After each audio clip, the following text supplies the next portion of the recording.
Bueno, pois empezando xa coas entrevistas para esa cita electoral do 12 de xullo, temos agora o contacto con Olalla Rodil, que a cabeza de lista por Lugo do Bloque Nacionalista Galego. Bos días, Olalla. Bos días. Que tal, estades preparados? Como enfrentades dende o BNG esta convocatoria tan polémica e un momento tan difícil, non? Tan complexo, non? Creo que é un punto de inflexión absolutamente para todas as persoas. Nos encarámolo con moitas ganas, estamos preparadas, é dicir, xa estábamos para o 5 de abril e creo que seguimos igual de preparadas ou máis todavía despois de todo o que aconteceu coa crise do coronavirus. Como ti dicías, é unha convocatoria polémica porque nós desde o BNG desde o primeiro momento dixemos que era unha irresponsabilidade absoluta convocar estas eleccións nestas circunstancias, no medio dunha pandemia global que, a pesar de que os datos sanitarios van mellorando día a día, o certo é que non desapareceu, o coronavirus segue aí e non podemos baixar a garda en ningún momento. Nós cremos que non era tempo de convocar eleccións. Creo que hai moi poucas persoas no noso país que teñan a cabeza posta nunha cita electoral. Creo que está moitísima xente en Galiza pensando en como vai facer para poder pagar as facturas, como pode enfrontar o futuro máis inmediato, como vai facer para conciliar a vida laboral coa persoal, as persoas que todavía están mantendo o seu traballo, que vai ser das máis de 200.000 persoas que están nun ERTE. Cremos que non é o momento de entrar nesa carreira, nesa cita electoral. Nos dixémolo desde o primeiro momento. Tamén é verdade que non é unha decisión que nos corresponda ás forzas políticas, é unha potestade que ten o presidente da Xunta, decidiu facelo en contra do criterio da maioría das forzas da oposición, pero en todo caso nos saímos a por todas. Temos unha proposta política que ofrecer ás galegas e os galegos, non só para enfrontar a crise que provoca o coronavirus no ámbito sanitario, pero tamén no social e no económico, senón para facer que este país avance, non? Se era necesario un cambio político en Galiza no 5 de abril, despois de todo o que levamos vivindo nos últimos meses, nós cremos que é imprescindible, saímos a por todas para dar a coñecer a alternativa política que representa o nacionalismo para este país, coa ollada posta en que Galiza avance, non en mirar hacia atrás e volver a unha suposta normalidade que en ningún caso era boa para a maioría social deste país, e non facernos avanzar colectivamente, gañar dereitos e conquistar un futuro que eu creo que nos merecemos todas e todos. Ti falas de non mirar atrás, pero dende o meu punto de vista o que é a memoria histórica de como se xestionou esta crise e da xestión de 11 anos de goberno de Feixóo van ser pois moi importantes a hora de presentar unha alternativa. Vemos, por exemplo, que agora a Xunta de Galicia está recuando co tema deses cambios que querían impor ás universidades, un claro intento de privatizar, pero arrecuaron, entendo que porque están nervosos, porque houve moita polémica, como xa fixeron cando a lei da acuicultura, cando de Corcoesto, cando o tema do Hospital de Verín. É dicir, hai moitas cousas que vos propoñedes unha alternativa porque entendedes que se poden facer as cousas de outro xeito, non? Que alternativa exactamente, cales son as vosas propostas en termos de pesca, en termos rurais, en cuestións de investigación, na limpeza das rías, para as pymes? Nos cremos que é importante que fagamos esa reflexión sobre que supuxeron os últimos 11 anos de goberno do Partido Popular e que consecuencias tivo iso para Galiza, non? Por exemplo, fiando o que aconteceu coa crise do coronavirus, un dos principais focos de risco que foron as residencias de maiores, non? O que aconteceu nas residencias non podemos desligalo das decisións políticas que o Partido Popular estivo tomando durante a última década, década, o feito de que se privatizasen, de que se apostase de maneira clara e decidida en termos políticos en non favorecer o público, nin reforzar o sistema público de prestacións sociais, de servizos sociais, senón todo o contrario, non, de facer diso un nicho de mercado e un nicho de negocio para as empresas privadas e, sobre todo, para os grandes fondos de investimento. Iso ten moito a ver, está moi relacionado co que vivimos durante a crise do coronavirus, o feito de que non haxa ningún tipo de control público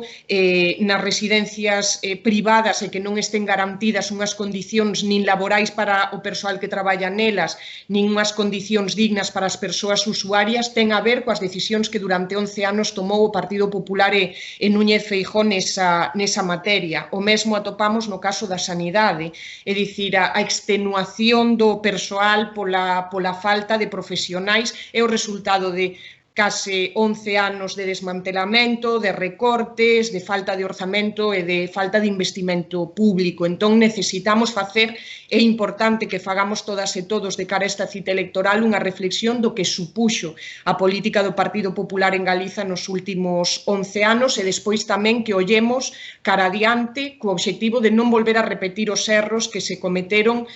por parte do Partido Popular nesa última década. Eu creo que se hai unha das grandes reflexións que debemos tirar desta crise do coronavirus é que é fundamental reforzar o público, desde os servizos para garantir dereitos a tamén a intervención pública na economía para garantir o desenvolvemento social e económico do propio país. É dicir, o feito de que aquí non se produza ninguna mascarilla, ningún respirador, debería levarnos a reflexionar sobre que é o que está acontecendo coa economía deste país e cara a onde se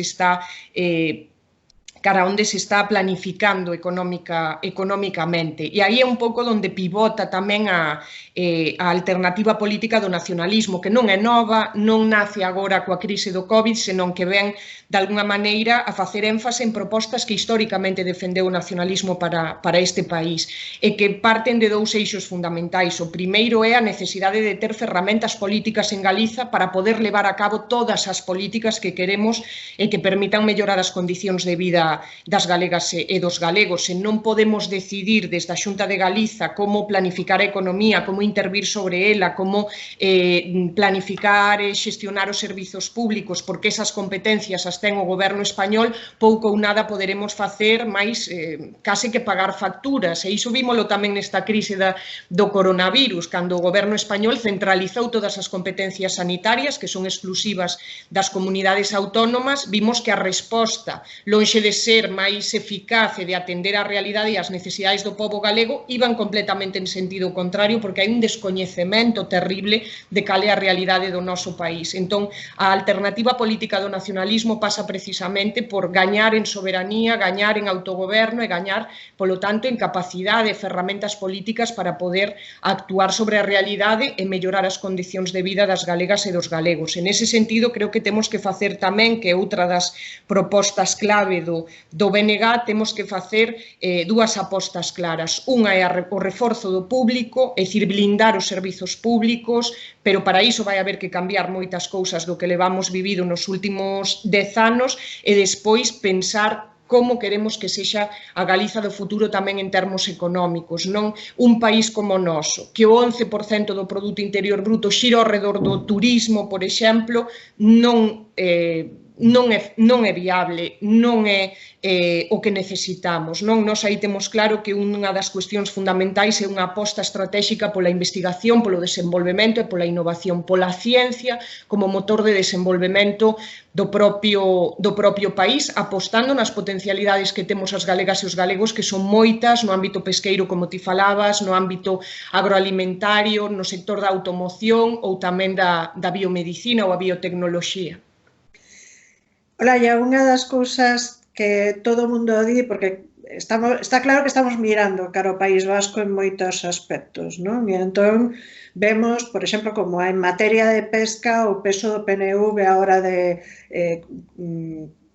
negociar as cuotas de pesca é evidente, a hora de negociar máis transferencias máis competencias para a autonomía do País Vasco é evidente, ten un peso político. Aquí non se fixo nada en materia de solicitar máis transferencias, nin tampouco de facer valer presencia,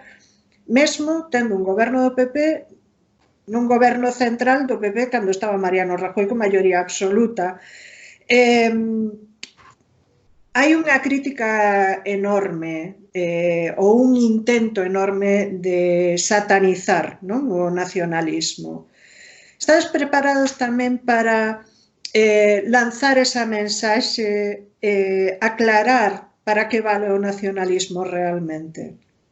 Eu creo que sí, e que, aínda sendo moi dramática a situación que estamos vivindo co coronavirus, creo que foi un contexto que permitiu visibilizar que o que denunciaba o nacionalismo neste país, é dicir, que a falta de soberanía e o centralismo político era nefasto para Galiza, creo que se fixo máis visível que noutros contextos, non? Precisamente polo que comentábamos antes, por esa centralización política e como as decisións que se tomaron a 500 km ou a 600 km de aquí desde o goberno central eran contrarias completamente aos intereses do noso país e que, lonxe de mellorar a situación, o que fixeron en moitos casos foi perxudicar.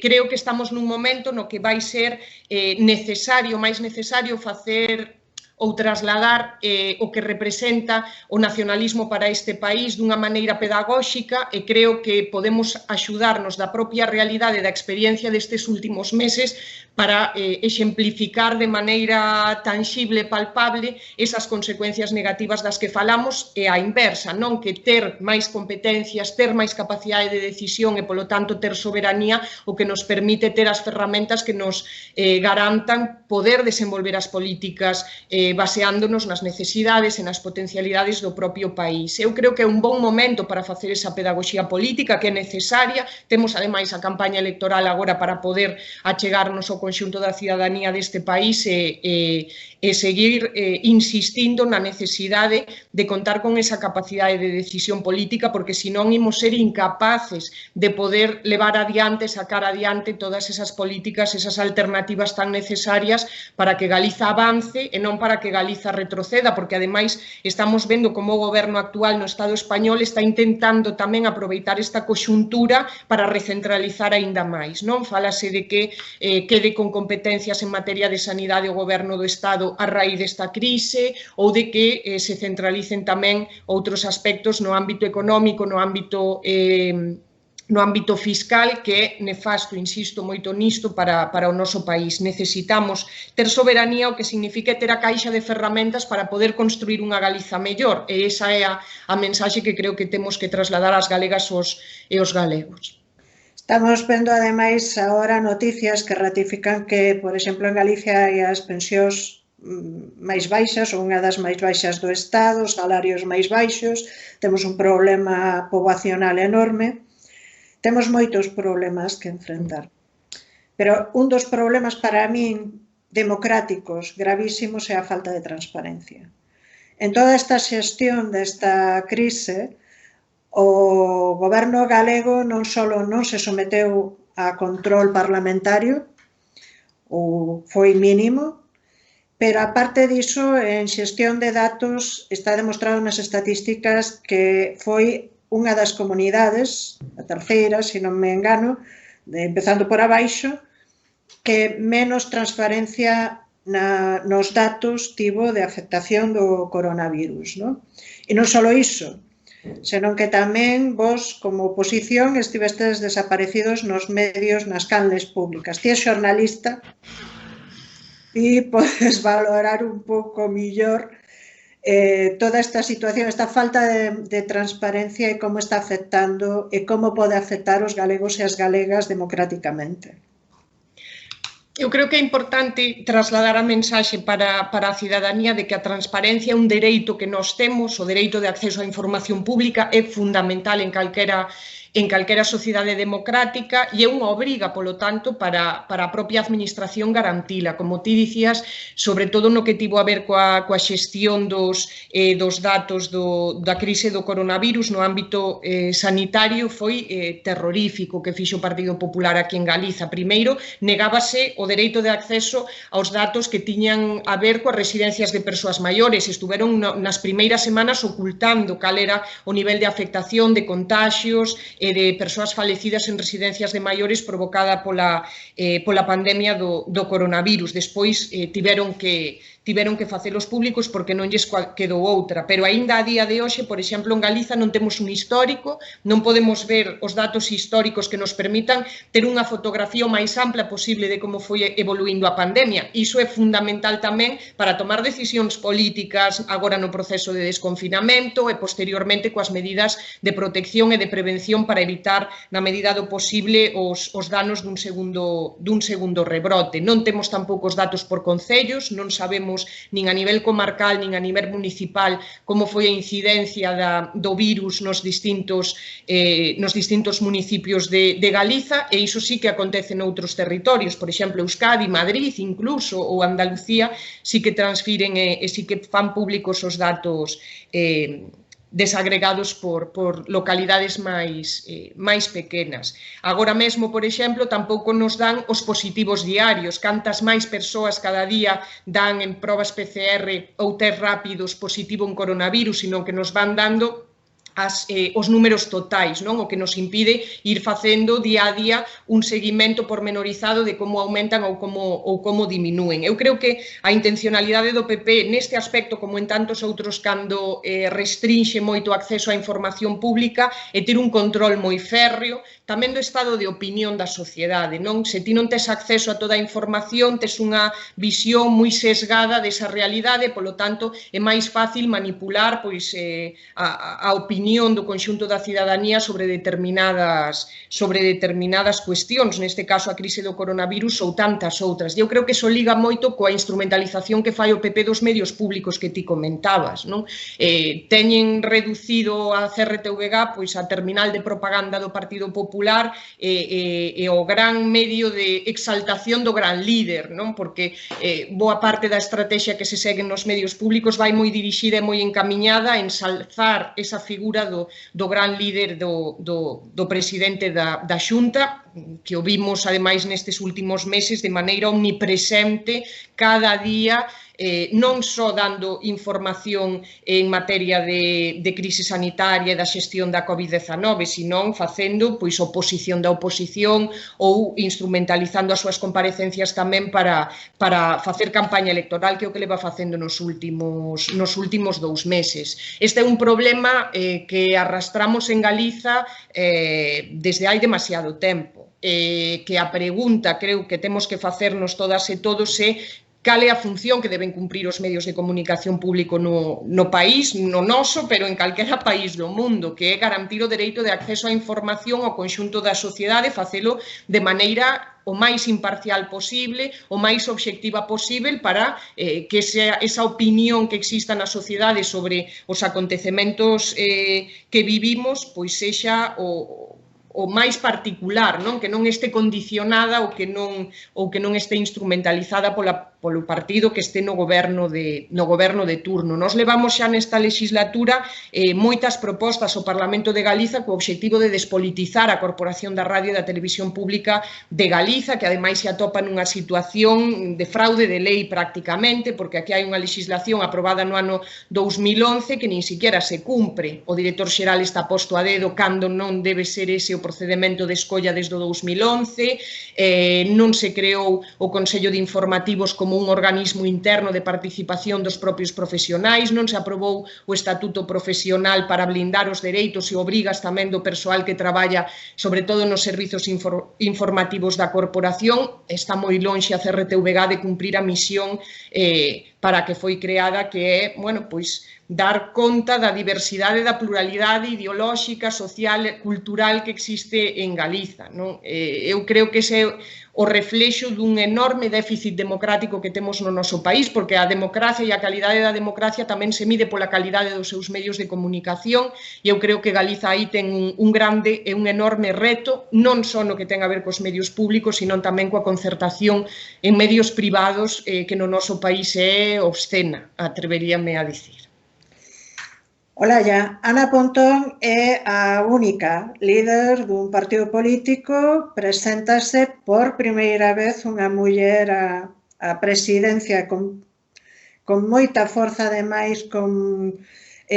aupada en moito con esa necesidade de reforzar e de protexer as mulleres, os dereitos das mulleres, nun momento que semella que están intentando utilizar esta crise do coronavirus para atacar o movemento do 8M e, de alguna forma, desacreditar ese movemento popular, ese movemento xeral de mulleres e mesmo a loita contra a violencia de xénero, etc. Dende ese punto de vista, que é o que tendes que decir dende o BNG? O BNG é unha organización feminista e, polo tanto, a loita polos dereitos das mulleres e, polo tanto, por unha sociedade máis democrática, porque eu creo que é importante que o vexamos desde a óptica correcta, non? O feminismo que loita é porque máis da metade da poboación que hoxe ten negados os seus dereitos por unha razón de xénero deixe de estar nesa situación de discriminación estructural. E creo que é importante que vexamos o movemento feminista como que é unha loita polos dereitos humanos, do conxunto da sociedade, unha vez que se lle negan en parte a máis da metade da poboación no caso do noso país, que as mulleres representan máis do 50% da poboación galega. Eu creo que o que estamos a vivir xa non agora coa crise do coronavirus, senón que viña un pouco de antes con ese auxe de discursos machistas e a reacción aos avances conseguidos pola loita feminista nos últimos anos e nas últimas décadas. Simone de Beauvoir decía sempre que aproveitarían calquera crise para facernos volver atrás, e creo que estamos vivindo precisamente iso que ela xa nos indicaba a mediados do século pasado. Van intentar a toda costa facernos retroceder nos dereitos conquistados polo movemento feminista nos últimos anos, que ademais vimos como foi adquirindo unha posición de centralidade neses 8Ms masivos que tamén vivimos aquí en Galiza. Eu creo que o BNG nesa materia ten unha posición moi clara, que ademais o propio liderazgo de Ana Pontón como muller e como feminista é o mellor símbolo do que representa a loita polos dereitos das mulleres no proxecto político do BNG e que parte da columna vertebral do proxecto que representa o nacionalismo para este país. Eu creo que non podemos permitir nin un segundo máis que se sigan dando situacións de discriminación e de vulneración de dereitos fundamentais a unha parte da sociedade, neste caso a máis da metade como somos as mulleres, e que ademais toda a crise que se está a xerar económica e social ligada á pandemia sanitaria do coronavirus, o que nos demostra tamén é que eses traballos, por exemplo, que son esenciais, que son os que nos mantiveron en pé durante os meses de confinamento, son os máis precarios, están na súa inmensa maioría en mans de mulleres ou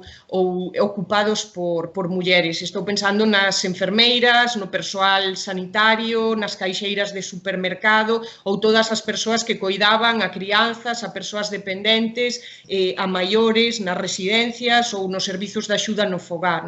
Creo que unha parte importante dos retos que temos agora mesmo é conseguir mellores condicións laborais tamén para as mulleres e seguir avanzando na conquista de novos dereitos para ter unha sociedade que verdadeiramente sexa democrática, porque agora mesmo non o é. Está claro que unha alternativa en Galicia pasa polo traballo conxunto da oposición. Cal é a postura do BNG con respecto a unha alternativa política ao goberno do PP?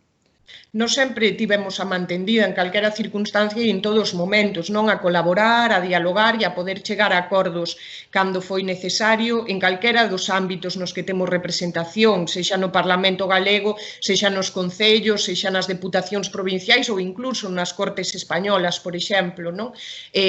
Temos esa capacidade e eu creo que é positivo chegar a acordos, poñer en común aquelas cuestións que nos unen sempre que iso permita avanzar, pero tamén temos claro que o que non podemos é simplemente cambiar de caras, que o que necesita este país é cambiar verdadeiramente de políticas e ir a un modelo completamente diferente. E iso pasa non porque ocupen outras persoas os mesmos postos para seguir facendo o mesmo, senón porque ese cambio se traduce en políticas diferentes. E nós saímos tamén, o digo con toda a claridade, este 12 de xullo nesta convocatoria electoral decididas a que o cambio sexa o o que necesita o que necesita este país tamén este liderado polo Bloque Nacionalista Galego como a chave para asegurar que esas políticas van ser diferentes e que non vai ser simplemente un cambio cosmético. E xa unha última cuestión, porque está claro que este 12 de xullo estaba vendo agora que o señor